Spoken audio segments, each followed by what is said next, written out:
Believing in oneself is the only way you can accomplish things in your life. And believe me, I've overcome many obstacles. There is a video that most people never got to see before it became the most watched clip on the internet in the week of March 2024. Chuck Norris, 86 years old, sitting in a Hawaiian hospital room with no studio lighting and no publicist standing just off camera, looked directly into a phone lens and said, "Thank you." Not thank you for the fame. Not thank you for the box office numbers or the decades of loyal viewership. He thanked people for seeing him, the actual man, at a time when almost every structure built around him had been specifically designed to make that impossible. 3 days later, Carlos Ray Norris was gone. And what he left behind was not the legend the entertainment industry had spent 50 years constructing. What he left behind was the truth, which turned out to be considerably more interesting. And the Chuck Norris jokes arrived around 2005 and spread with a velocity that only things carrying genuine cultural weight beneath their surface can sustain. Chuck Norris doesn't sleep, he waits. Chuck Norris can divide by 0.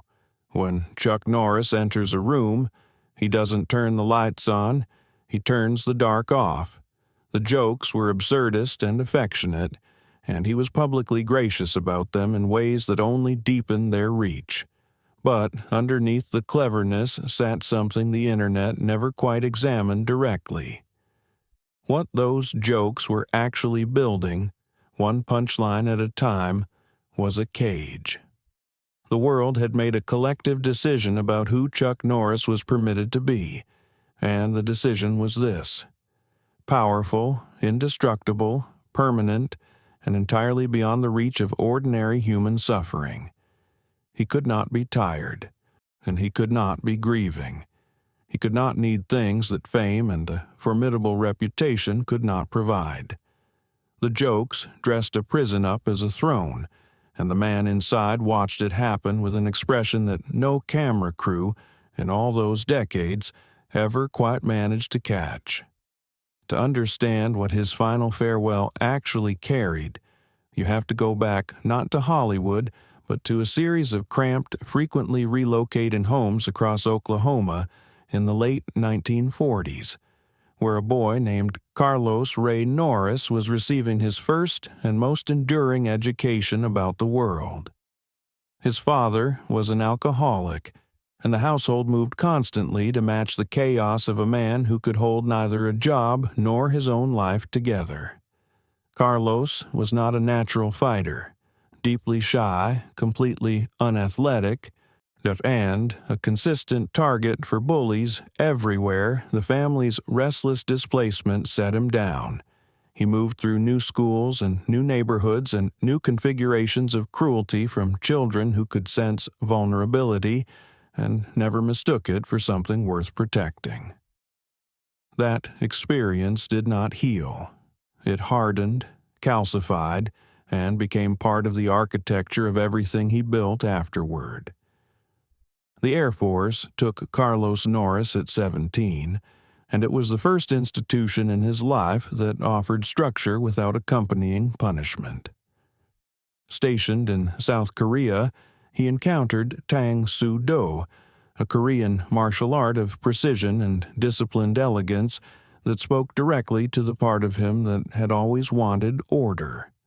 He trained with a seriousness his instructors genuinely noticed and respected, earning his black belt with a dedication that exceeded anything required by his military obligations.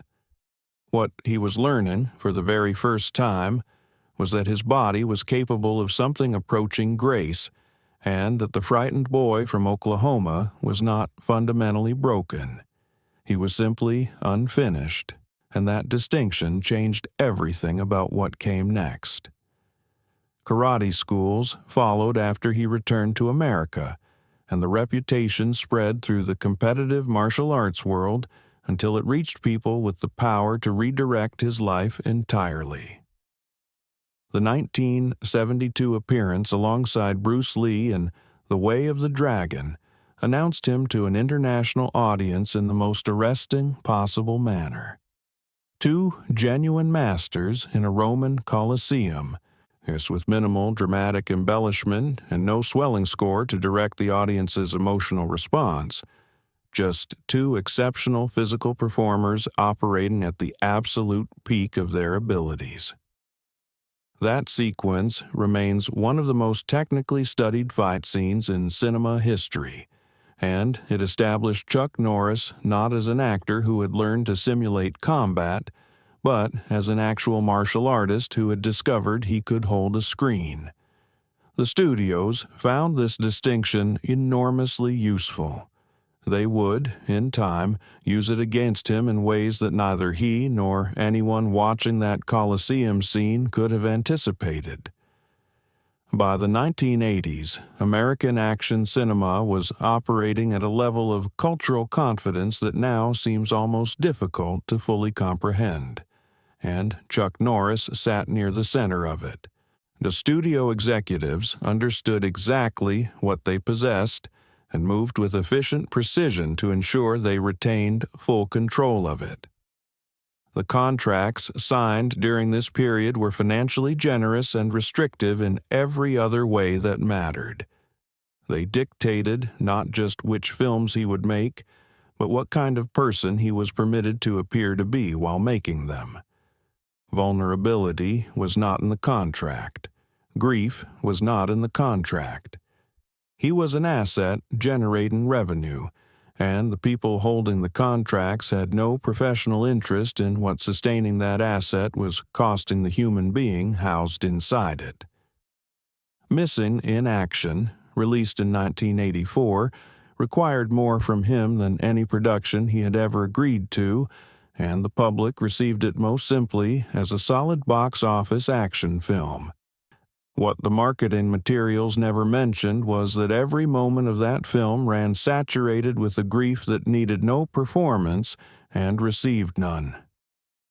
His younger brother, Wieland, had been killed in Vietnam in 1970, a loss so vast and so private that 14 years had passed without Chuck Norris finding adequate public language for what it had taken from him. Making that film was his attempt to honor the loss using the only medium available to him. Critics reviewed the technical achievements. Not one examined what was actually happening behind the stoic face on the screen, because he had given nobody sufficient information to know that something genuine and devastating was unfolding in plain sight. Walker, Texas Ranger, arrived in 1993 and became one of the most sustained and quietly costly commitments of his career. 8 full seasons, nearly 200 episodes, and an audience that was large and loyal in ways the industry respected without fully comprehending.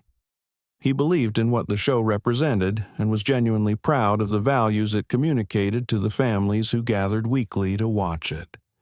But the production demands were relentless, and the physical cost was accumulating at a rate that the character he played was structurally prohibited from acknowledging.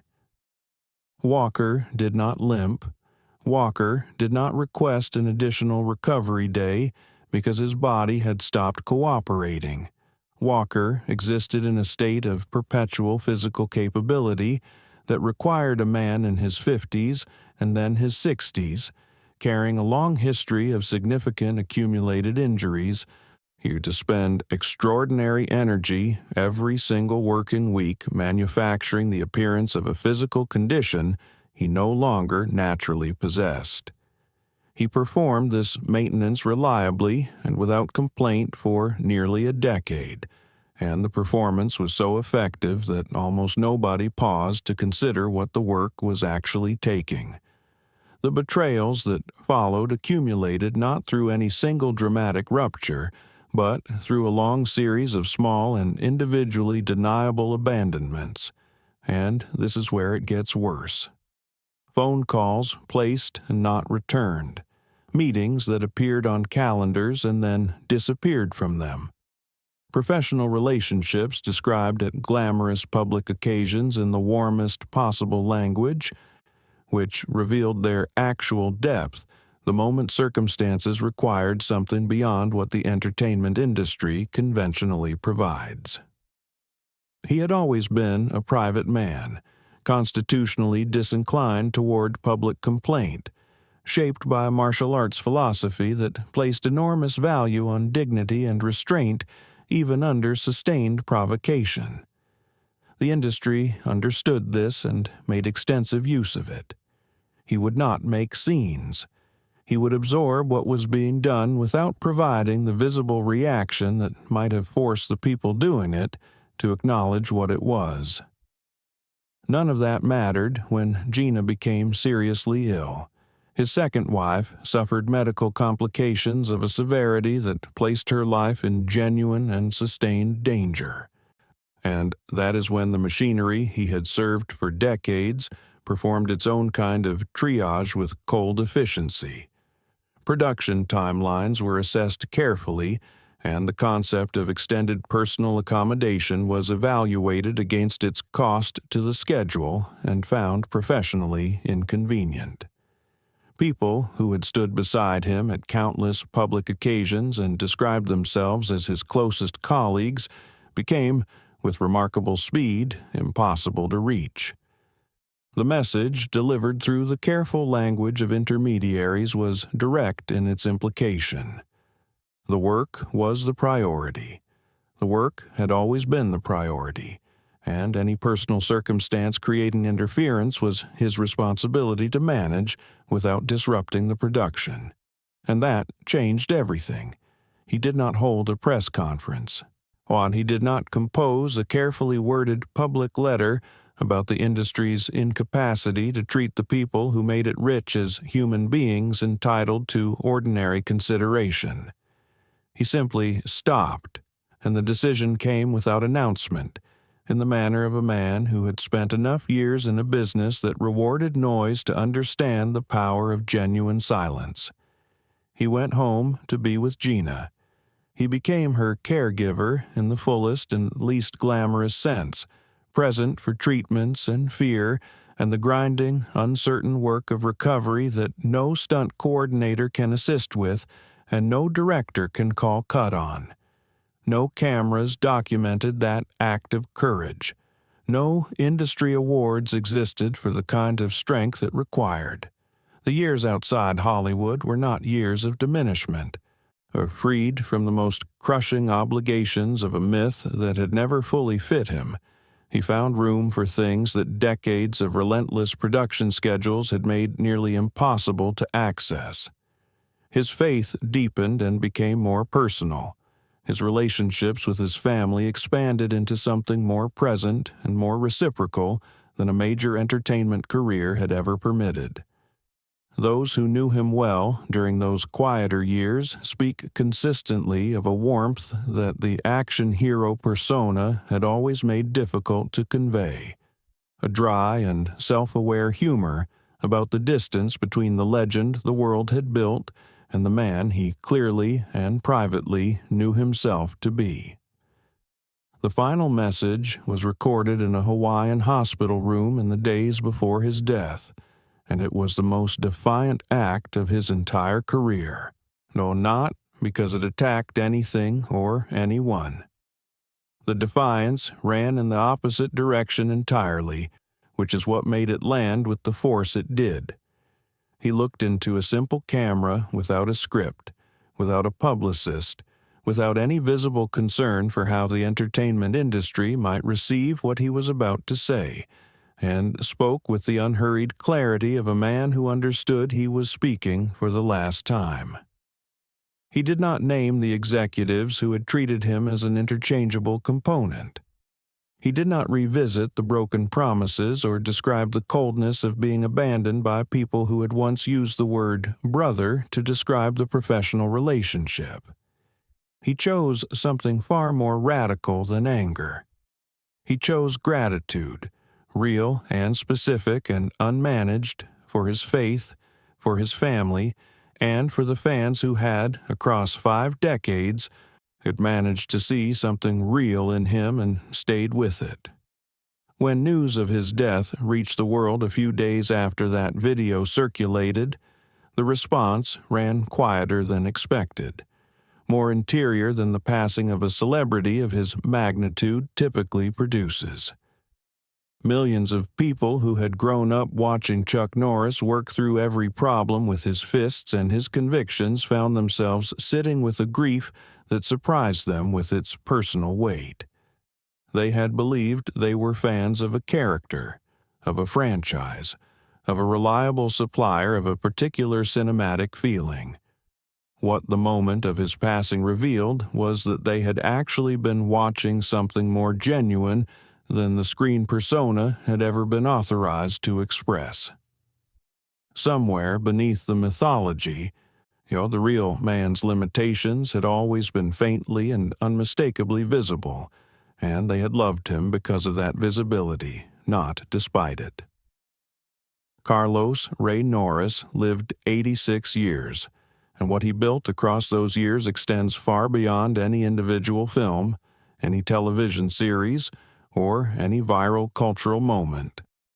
He built a life shaped by genuine poverty and genuine loss, transformed through the discipline of an adopted art form, elevated by professional achievement that remained extraordinary by any measure, and then deliberately and quietly reoriented toward the things that proved to actually matter when the contracts expired and the cameras stopped and the calls went unanswered. He chose love over legacy at the moment that choice became unavoidable. That he chose presence over performance when performance would have been the more financially rewarding option. Hollywood gave the world Chuck Norris.